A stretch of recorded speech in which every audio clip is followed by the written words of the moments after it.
engrandecendo o teu nome por todas as coisas que temos recebido. Muito obrigado, meu Pai, no nome de Jesus. Amém e amém. Glória a Deus. Vamos então ler a palavra de Deus. 1 Coríntios capítulo 15, do verso 1, eu quero ler até pelo menos aí o versículo 7. Diz assim a palavra de Deus. 1 Coríntios capítulo 15, versículo 1 até o verso 7, pelo menos por enquanto. Diz assim a palavra: Ora, irmãos, desejo lembrar-vos o evangelho que já vos tenho anunciado, o qual recebestes e no qual permaneceis, pelo qual também sois salvos, se o reterdes tal como anunciei. Se não é que crescestes em vão, antes de tudo, vos entreguei o que também recebi, que Cristo morreu por nossos pecados, segundo as Escrituras, foi sepultado e ressurgiu ao terceiro dia, segundo as Escrituras. Em seguida, foi visto por Cefas e depois pelos 12. Depois, verso 6, vamos ler juntos? Depois foi visto uma vez por mais de 500 irmãos, dos quais vive ainda a maior parte, mas alguns já morreram. Depois foi visto por Tiago, depois por todos os apóstolos. Vamos orar? Meu Pai, muito obrigado pela Tua palavra. Te pedimos, Pai, que o Senhor fale ao nosso coração e que o Senhor Deus ministre a nossa alma, o nosso entendimento seja transformado, Senhor, pela Tua palavra, e que absolutamente a iluminação do Teu Espírito Santo venha sobre cada um dos Teus filhos, identificando aonde eles estão espiritualmente e aonde precisam estar espiritualmente diante de Ti. Clamamos, Pai, assim no nome de Jesus. Amém e amém. Glória a Deus. Meus irmãos, esse texto de Coríntio, a carta de Paulo aos irmãos de Corinto, ele identifica o processo da morte e ressurreição de Jesus. Ele traz o objetivo da morte de Jesus. Jesus morreu por causa dos meus pecados, o versículo 3, antes de tudo vos entreguei o que também recebi, que Cristo morreu por nossos pecados, segundo as Escrituras. E aí no verso 4, Paulo destaca que ele foi sepultado e ressuscitou ao terceiro dia, segundo as Escrituras, ou seja, segundo os profetas, segundo o que estava escrito na palavra de Deus. E aí no verso 5, ele destaca a ordem das pessoas que o viu primeiro. Primeiro, quem viu foi Cefas, aí o Pedro, né? O apóstolo Pedro foi o primeiro que viu. E é claro, ele se refere aos apóstolos, aos discípulos, porque primeiro mesmo foram as mulheres. E, é claro, os 12 apóstolos, dos quais Pedro foi o primeiro e depois os 12. Depois, o versículo 6, depois foi visto uma vez por mais de 500 pessoas. Esse trecho se refere exatamente ao que dá a entender, ao que está escrito lá em Atos dos Apóstolos, capítulo 1. Como assim?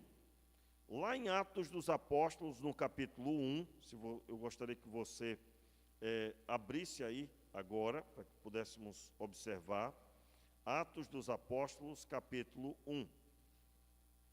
Nós encontramos Jesus dando as últimas instruções aos discípulos. Ele está falando sobre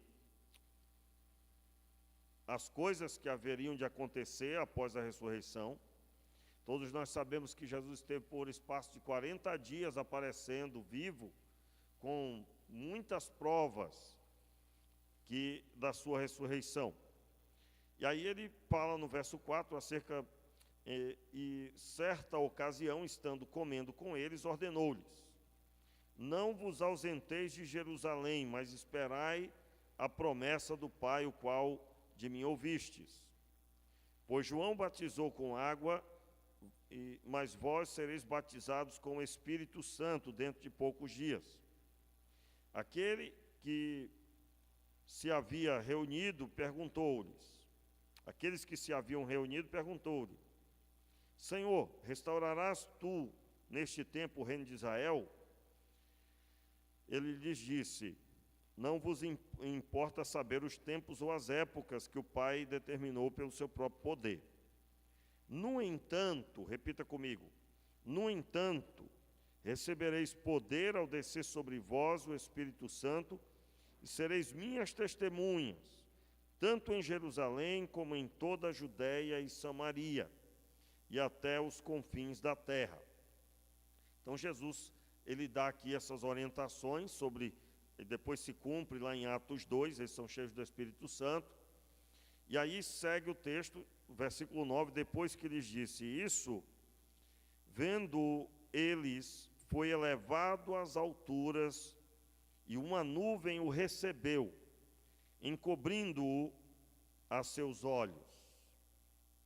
E estando eles com os olhos fixos no céu, enquanto ele subia, de repente, junto deles se puseram 2 homens vestidos de branco, os quais lhe disseram: varões galileus, por que estáis olhando para o céu? Este Jesus que dentre vós foi elevado ao céu, há de vir, assim como para o céu o viste ir. Então voltaram para Jerusalém, vindo do monte chamado das Oliveiras. Eles estavam todos ali no Monte das Oliveiras. O texto dá a entender que Jesus está falando somente com os 12, mas ao mesmo tempo dá a oportunidade de percebermos que aqui havia uma multidão. Aliás, você vai encontrar até a narrativa de alguns filmes que mostram uma multidão ali com ele, e há o fundamento para isso. O próprio apóstolo Paulo, quando cita aqui que ele foi visto por 500 pessoas, agora retornando para 1 Coríntios, capítulo 15, vamos reler aí o versículo 6. Depois foi visto uma vez por mais de 500 irmãos. Notaram aí? O texto está falando de um episódio, ele foi visto uma vez. E nesse momento que ele foi visto uma vez, o destaque é que havia uma reunião de pelo menos 500 irmãos. E aí ele cita que parte deles estão vivos, ou a maior parte deles, e outros já morreram. O versículo 7, depois foi visto por Tiago, depois por todos os apóstolos. Essa parte é que tira o entendimento de que se refere a Atos dos Apóstolos, porque se ele subiu, por que ele foi visto pelos outros apóstolos? Enfim, mas exatamente o que eu quero dar destaque, não vem ao caso se foi antes ou depois, mas que ele foi visto por outras pessoas. E nesse grupo de pessoas, a minoria eram os 12. O evangelho foi levado adiante através de quem? Aproximadamente ou pouco mais de 500 pessoas? Certamente que não. O evangelho, ele foi levado adiante oficialmente pelos 12 apóstolos, e agora só 11, aliás, no momento em que Jesus destaca isso. Sem buscar a observação clara a respeito disso, que não vem ao caso, o fato de Jesus ter aparecido primeiro para um, depois para outro, mas ele apareceu para muita gente. E eu quero reler aí com você Mateus 28. Mateus capítulo 28, por gentileza. É o texto conhecidíssimo que é o comissionamento dos discípulos. Aqui é após a ressurreição, então havia somente os 11 apóstolos, porque Judas se matou, se suicidou. O texto diz assim, Mateus 28, versículo 18. Chegando-se Jesus, falou-lhes dizendo: é-me dado todo o poder no céu e na terra. Vamos ler juntos? Portanto, ide e fazei discípulos de todos os povos, batizando-os em nome do Pai, do Filho e do Espírito Santo, ensinando-os a obedecer a todas as coisas que eu vos tenho mandado. E certamente estou convosco todos os dias, até a consumação do século.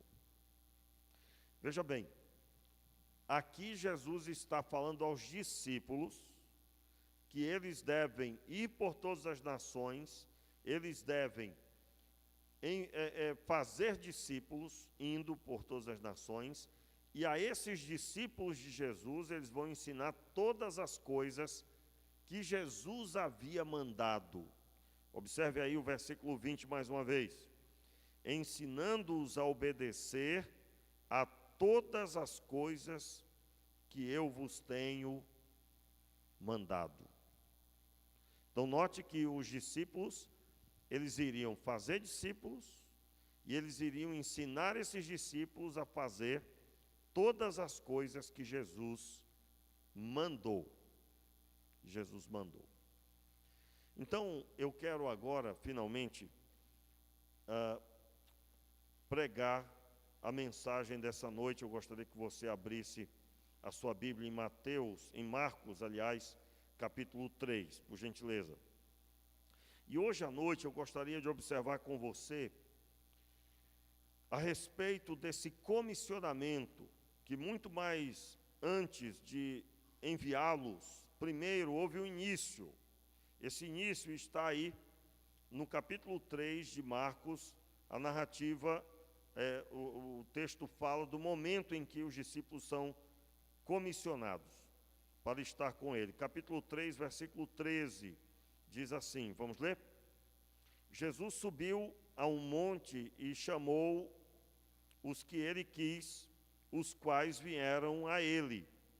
Vamos ler de novo, ouvindo a própria voz. Jesus subiu a um monte e chamou-os o que ele quis, os quais vieram a ele. Nomeou 12 para que estivessem com ele. Observe aí, eu gostaria que você ouvisse a sua voz lendo esse texto. Nomeou 12 para que estivessem com ele e os enviasse a pregar. E tivessem o poder de expulsar demônios. São estes os 12 que designou: Simão, a quem deu o nome Pedro, Tiago, filho de Zebedeu, João, irmão de Tiago, aos quais deu o nome de Boanerges, que significa filho do trovão, André, Filipe, Bartolomeu, Mateus, Tomé, Tiago, filho de Alfeu, Tadeu, Simão, o Zelote, e Judas Iscariotes, a quem o traiu. Ok? Então, logo no início aí, Jesus, ele oficializa 12, e com o objetivo. Qual era o objetivo? Vamos observar novamente aí o versículo 13. Jesus subiu a um monte e chamou os que ele quis. Então, ele escolheu. Ele chamou, supostamente uma multidão, claro, um grupo muito maior do que 12, e ele escolheu dentre a multidão essas pessoas. Ele nomeou 12 para que estivessem com ele e os enviasse a pregar. Então, esses 12, eles estariam com Jesus oficialmente. Ele conversou com esses 12 e os nomeou que eles seriam ali algo semelhante aos ajudantes dos profetas do Antigo Testamento. Você vai encontrar no Antigo Testamento, o profeta Elias tinha o ajudante. Normalmente, o ajudante do profeta se tornaria profeta também. Não todas as vezes isso aconteceu, mas uma parte dos textos nos mostram isso acontecendo. Você vai encontrar depois Eliseu, ele que começa a escola de profetas. Ele, inclusive, é aquele texto que mostra lá a perda de um machado, era um machado que estava sendo usado para construir, ampliar lá a construção que esses profetas que estavam em treinamento eram instruídos ali naquele lugar. Muito bem. Quando nós lemos esse texto, nós lemos o momento em que oficialmente eles se tornam discípulos para estar com Jesus aonde ele fosse.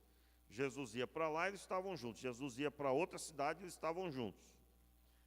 E eles tiveram um relacionamento mais estreito, mais próximo, absolutamente mais próximo. Você vai ler os textos, você vai descobrir que dos 12, Jesus estava ainda mais próximo de 3, que era Pedro, Tiago e João. Mais próximo desses 3. Eu gostaria que você agora abrisse em Lucas capítulo 6. Abra em Lucas capítulo 6, tem alguns detalhes para complementar o que acabamos de ver. Lucas capítulo 6. Logo aí, a partir também do versículo 12. Lucas, capítulo 6, versículo 12. Veja bem, diz assim um texto. É a mesma história, mesmo comissionamento, né? E aí o texto diz assim: naqueles dias, Jesus subiu ao monte para orar e passou a noite em oração a Deus. Nesse texto, o comissionamento é feito depois de uma noite de vigília. Marcos não cita isso, até porque nós sabemos. Marcos ele vai contar a história muito superficialmente, não tem tantos detalhes. Já Lucas não, ele traz muitos detalhes enriquecedores.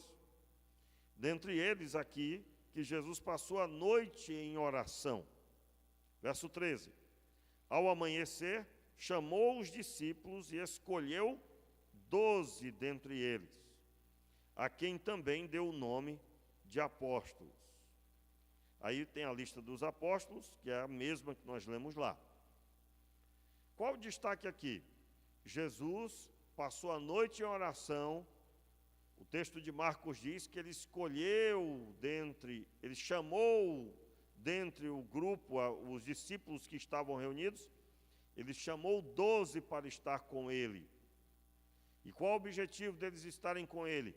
Eles iriam aprender próximos de Jesus, e eles iriam ser enviados a pregar e a expulsar demônios e a curar os enfermos. Note um detalhe aqui. Quem ouviu que deveria fazer discípulos? Quem foi discípulo? Os 12. Quando Jesus diz, agora ide fazer discípulos, ele não diz isso à multidão. A multidão, ele apareceu uma vez só. Entenda bem, eu estou falando a respeito do texto 1 Coríntios 15. Jesus apareceu uma vez e aproximadamente 500 pessoas ouviram. E aí Paulo destaca que uma grande parte desses ainda estava vivo. É possível em um só momento ter assimilado tudo o que Jesus queria ensinar, irmãos? Não era possível. Tanto é que Jesus reuniu 12 para que estivessem com ele. E esses 12 foram os que ouviram o que está escrito em Mateus, capítulo 28. No final, após a ressurreição, ele fala aos discípulos. Hoje nós temos a aplicação disso na nossa vida. Na vida cristã funciona assim. Você recebe a Jesus como Senhor e Salvador. É o dia em que você viu os seus pecados e você se arrependeu deles. Você confessou os seus pecados ouvindo a pregação. Isso não precisa ser no culto. Pode ter sido na sua casa, pode ter sido na rua, pode ter sido em qualquer lugar que o Senhor Deus falou ao seu coração. E aí, nesse momento, exatamente nesse momento, sua caminhada espiritual começou.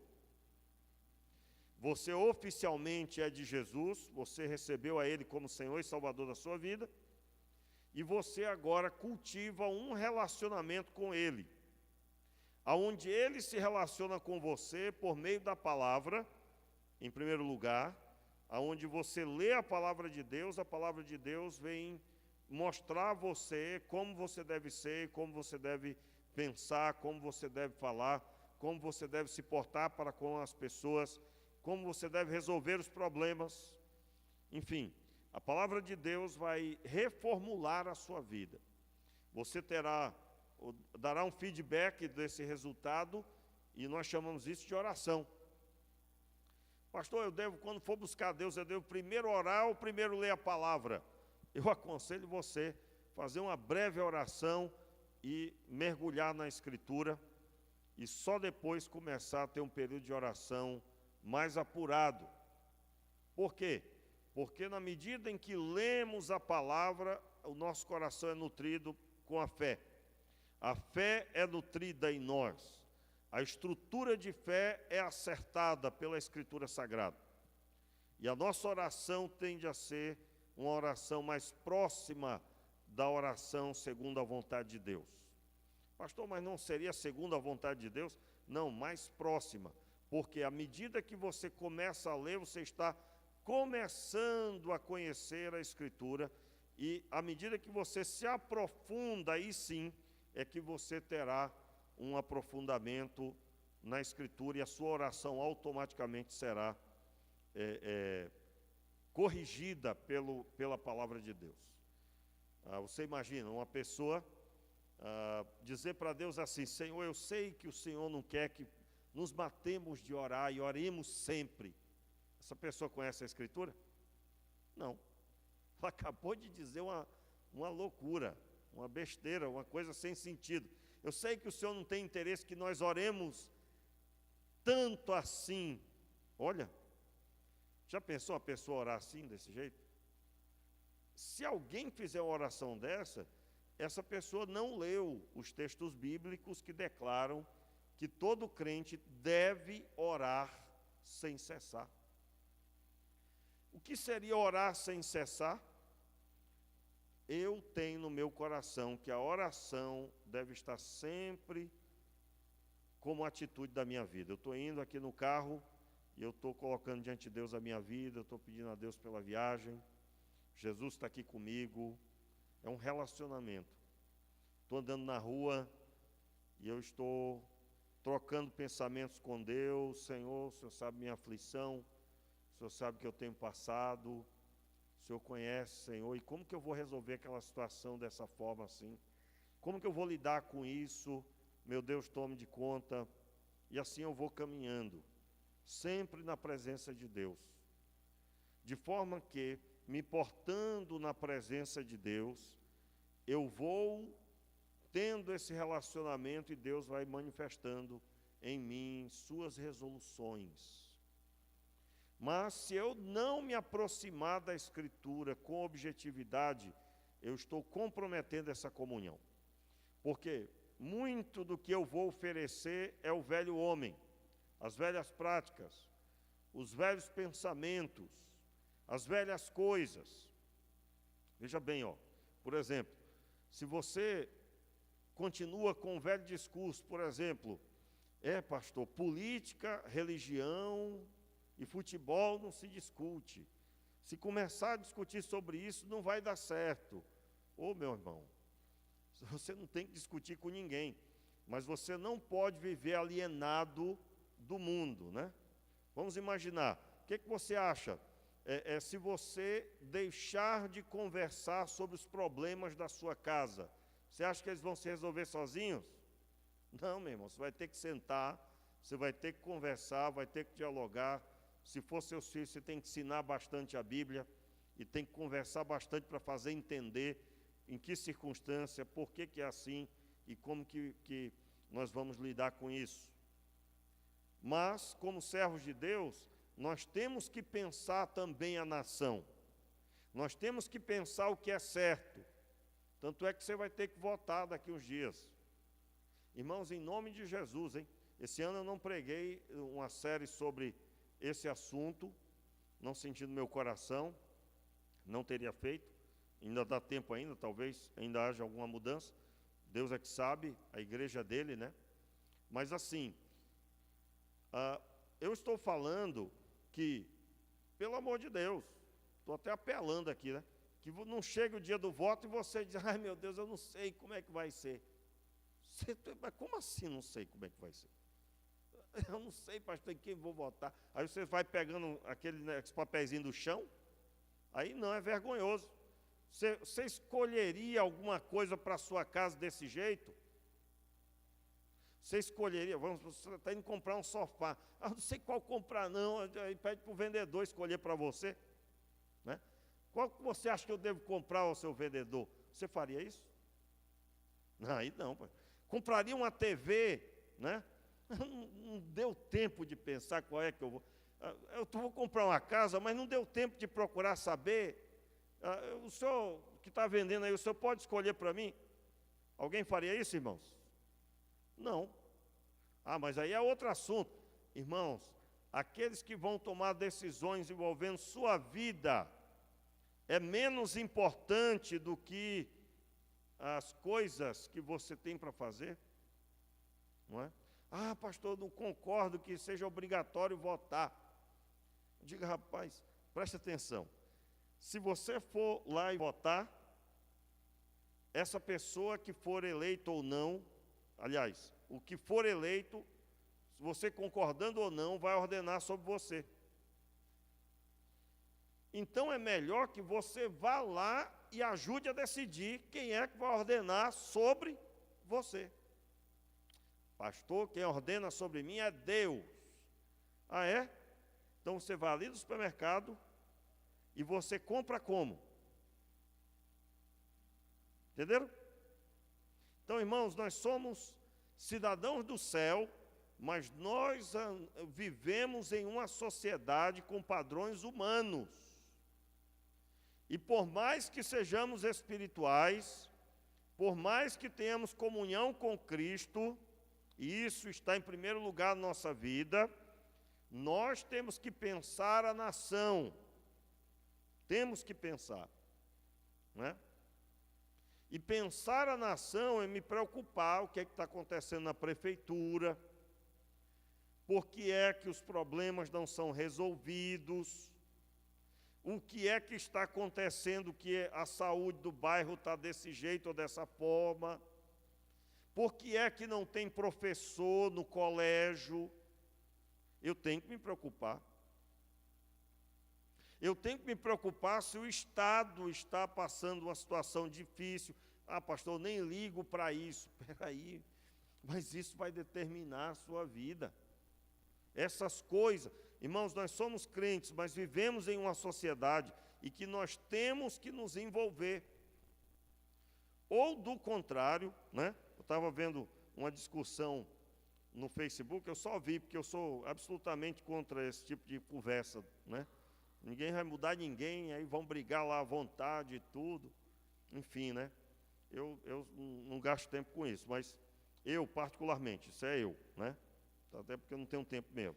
Mas, aí eu estava vendo lá algumas posturas de servos de Deus, falando coisas que não existem, que não sabe. Não sabe. Como assim, pastor, não sabe? Aí eu fui ver os comentários, tinha gente falando a verdade. Mas a questão é se a pessoa ouve. Não é? A questão é se a pessoa ouve.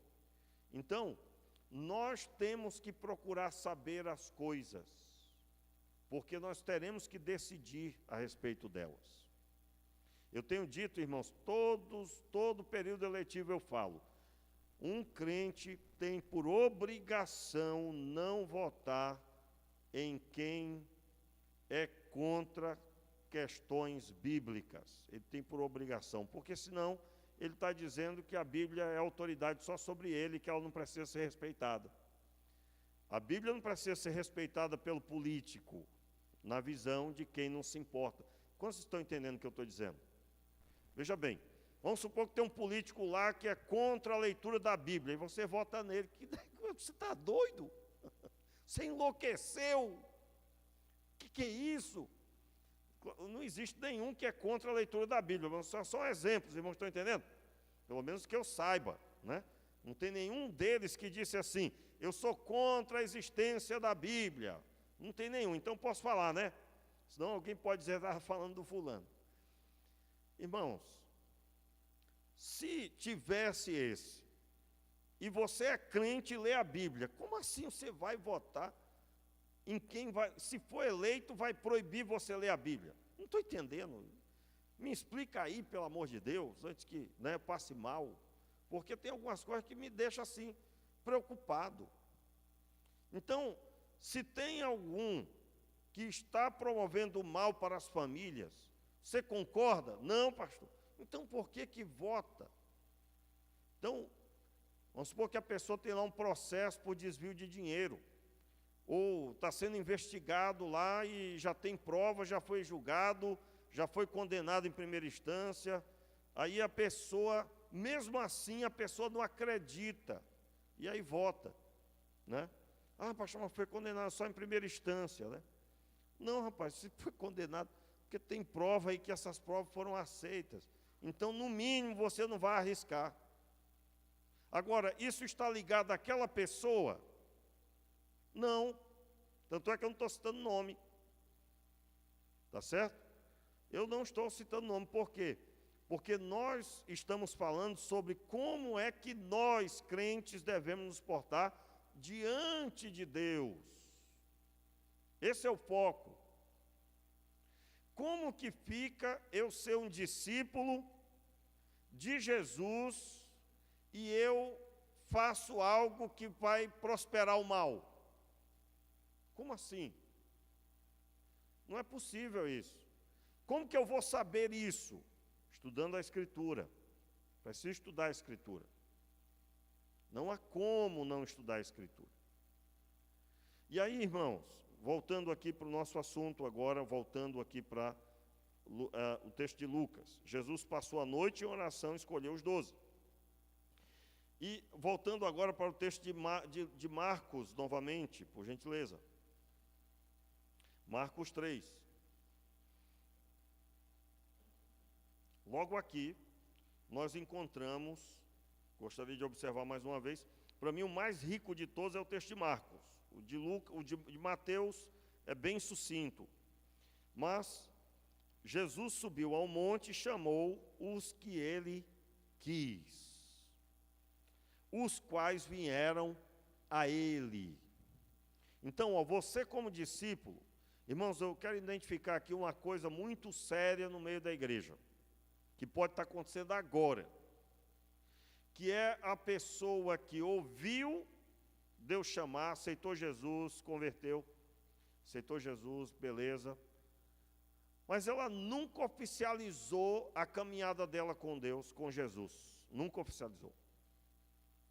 Ela vive como quem é um espectador da pessoa de Jesus. Tem momentos que ela vê Jesus. E aí, quando eu li o texto de 1 Coríntios 15, que num só momento 500 pessoas o viram, essas pessoas só tinham para contar isso. Nós vimos o Cristo ressuscitado.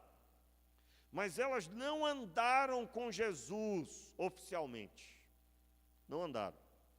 E você sabe que o texto de Mateus 28, ele traz para nós o que deve ser reproduzido até hoje, que é a prática do discipulado.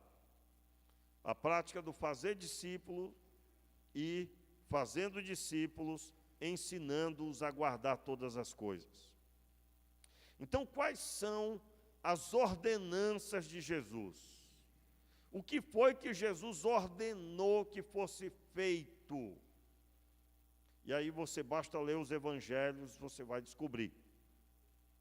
Então, o que é que compromete, o que é que nós estamos comprometidos? Nós somos espectadores ou nós andamos com Jesus? Eu quero aprofundar um pouco mais, lembrando a você das multidões que iam e vinham. Essas multidões traziam seus enfermos, traziam os doentes e eles eram curados. As pessoas possessas, eram libertas. Só que no final, irmãos, na crucificação, só João permaneceu perto da cruz. João permaneceu perto da cruz, os outros estavam com medo, e um foi se matar, que foi Judas Iscariotes. Jesus reúne esses 11 depois e ordena sobre a vida deles que eles reproduzam o que eles receberam. Então, quando você recebe a Jesus como Senhor e Salvador, começa uma caminhada onde você vai agora, caminhando com Jesus, em comunhão com Ele, por meio da oração e da palavra, você vai crescer na fé. E você agora tem uma missão, crescer na fé, como os discípulos cresceram por 3 anos, para depois poder ministrar sobre outras pessoas. Eu não estou estabelecendo data do seu crescimento. Não estou estabelecendo data, eu estou dizendo que é um princípio a ser aplicado, ser seguido. Eu tenho um período de nutrição, e eu tenho um período que eu tenho que ter a minha mão no arado de forma mais intensa. Assim foi com todos, até mesmo o apóstolo Paulo. A Bíblia mostra que ele se converte, mas ele passa 3 anos na Arábia, e ali ele estava reformulando sua fé. O texto de Tiago, logo no começo, aliás, Gálatas, capítulo 1, logo no início, traz essa informação. Ao todo, eu me lembro que eu preguei aqui uma vez, foi uma caminhada até a maturidade de Paulo de pelo menos 10 anos. E nós contamos aqui oficialmente pelo menos 3. E dá a entender um período de 10 anos, e que está em Atos dos Apóstolos, em outras palavras, porque Paulo teve muitos problemas no começo da caminhada, e só depois ele teve a maturidade que teve, e o trabalho decolou para a glória de Deus. Você vai encontrar isso claramente no começo da caminhada dele, na primeira viagem missionária, mais especificamente. Na segunda a coisa começa a andar, e na terceira, então, a coisa já estava decolando, e depois, escrevendo na cadeia as cartas, ele estava absolutamente pronto em Deus. Eu estou citando isso para dizer que o crescimento de todos levou tempo. Esse crescimento tem que ter um início, esse início é oficial. Em outras palavras, eu posso encontrar pessoas, nesse momento, pode haver pessoas que elas não sabem oficialmente a sua missão. E, portanto, as suas atitudes são superficiais. Ela vem para o culto porque deu certo. Mas se algum empecilho viesse, ela não viria. Ela está até se sentindo mal, e aí isso é suficiente para ela não vir. Mas, se ela tem uma convicção firme, forte, ela passa por cima daquilo porque ela tem uma convicção firme e forte. E ela então vai em busca do crescimento espiritual. Irmãos, isso é tão verdadeiro. Há 4 quartas-feiras atrás, se eu não me engano, ou 3, eu estava aqui pregando, eu estava com febre, estava enfermo. E eu poderia ter convidado outra pessoa para pregar, mas eu não entendi que deveria fazer isso, deveria vir a si mesmo. E eu vim, inclusive, foi uma bênção, e no final, eu estava até melhor no final, né? Mas já houve vezes que eu vim enfermo e voltei curado. Já houve vezes que eu vinha com uma dor e a dor passou. Agora, por que isso aconteceu? Primeiro, irmãos, há uma convicção, há um desafio, que é levar adiante a missão que recebi do Senhor. Se você não tem isso claramente na sua vida, se Cristo não se revelou a você e chamou você para estar com Ele, isso foi no dia que você aceitou a Cristo. Se você nem lembra do dia que você aceitou a Cristo, meu irmão, desconfie disso, porque não é possível que alguém tenha encontrado com o autor da vida e não lembra. Eu lembro o primeiro dia que eu vi a Vanessa e que veio se tornar minha esposa. Aliás, naquele dia que eu olhei para ela, eu digo, esta moça será minha esposa. Esta moça.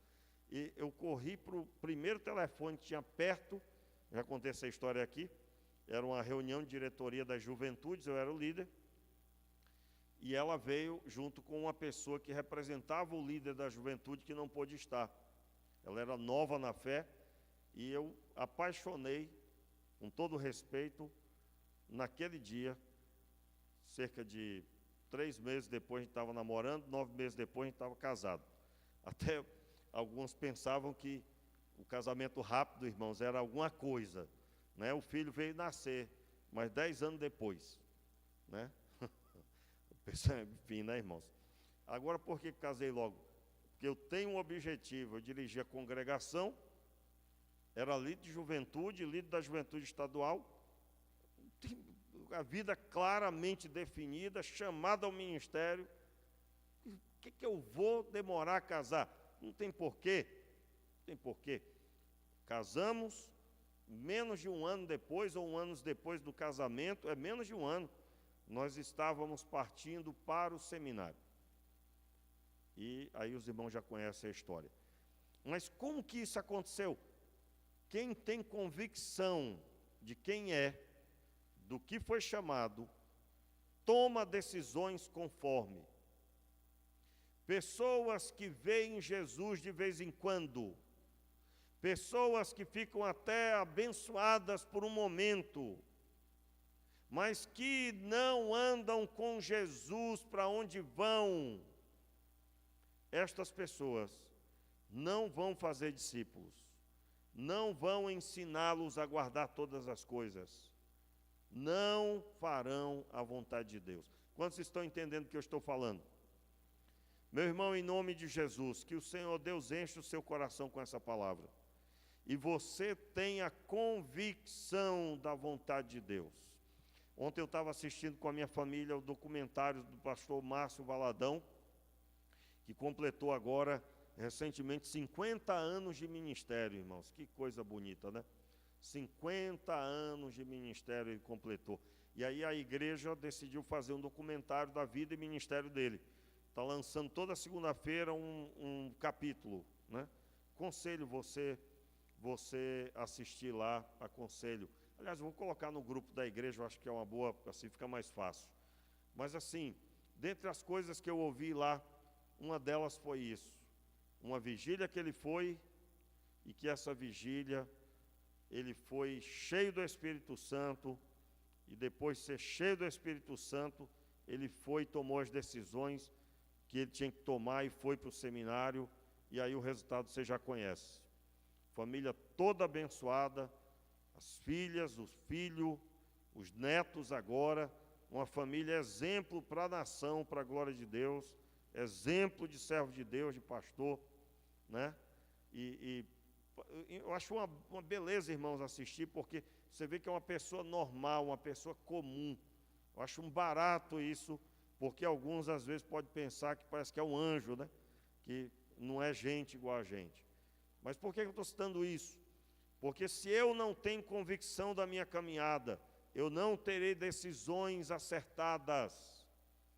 As pessoas vão decidir por mim, as pessoas vão decidir por mim o que eu devo fazer. Me lembro, irmãos, nessa caminhada eu ouvi a voz de Deus falando comigo uma vez assim, que Deus me queria buscando a Ele aquela semana em vigílias. Aí eu fiz uma semana de vigília. Só que eu, naquele momento, na juventude, eu era líder da juventude, estava uma história do pessoal dizer que eu era o santarrão e tal. Por quê? Só porque eu orava de noite, olha. Coisa mais normal que tem o crente, né? Aí, o Renato só quer ser agora, orando, madrugada e tal. Aí o que eu fiz? Na hora de ir orar, eu não dizia a ninguém mais. Eu me lembro que depois do culto, vamos comer, vamos para o lanche e tal, vamos lanchar ali. Vamos. Aí, meu amigo, deu 10 horas, eu me lembro como se fosse hoje. Eu abracei todo mundo e disse que tinha um compromisso muito sério naquele horário e eu não podia mais ficar. Eu voltei para a igreja, era um sábado, e ali fiquei até pelo menos 3 horas da manhã. Depois fui dormir um pouco, porque no outro dia tinha EBD. Como que se faz isso? Tendo convicção da caminhada com Cristo, tendo convicção da sua voz, Eu tinha 2 anos de convertido aproximadamente, mas já tinha plena convicção de quem eu era, a quem sirvo e a quem obedeço. Se não for assim, você não vai dizer não para um sanduíche, não vai dizer não para um compromisso com os homens, não vai dizer não para tantas coisas, porque você está superficial. As pessoas que viram Jesus superficialmente nem são citadas por nome na Bíblia. Mas aqueles que andaram com ele seriamente, o Senhor Deus fez questão de fazer a divulgação. Como que dizendo para nós, é isso que eu quero para você. É isso que eu quero para a sua família. Vamos ficar de pé? Vamos orar? Se você não tem essa convicção de andar com Jesus, de levar adiante um relacionamento sério, profundo com Deus, ore a Deus agora, pedindo que Deus mude a sua história. Mas depois dessa oração, meu irmão, você vai continuar orando. Você vai fazer uma vigília. Você vai separar um momento a sós com Deus essa semana. E você vai continuar buscando a Deus para que o Senhor ministre ao seu coração. Pai, nós oramos pedindo misericórdia sobre nós e toda superficialidade, Senhor, seja destruída através do ouvir a Tua voz, da manifestação do Teu poder, da graça, da misericórdia de Deus. Seja a Tua mão viva sobre cada um dos Teus filhos que estão aqui, e os que estão em casa e os que vão, Senhor, receber essa mensagem que ficará gravada. Nós te pedimos, Pai, que o Senhor traga salvação sobre os que não são ainda. E é claro, meu Pai, os teus filhos que já têm essa convicção, sejam ainda mais impulsionados para buscar a Tua face e para receber de Ti a revelação da Tua palavra, a iluminação, aliás, da Tua palavra. Oramos assim, meu Pai, te pedindo que o Senhor, que estabeleceu o reino, através da igreja, o Senhor se revele a outras pessoas, que elas se tornem discípulos e que nós possamos ensiná-las a guardar todas as coisas que o Senhor tem mandado. Oramos assim, meu Pai, no nome de Jesus. Amém. E agora que o amor de Deus, que a graça do nosso Senhor e Salvador Jesus Cristo, e que as consolações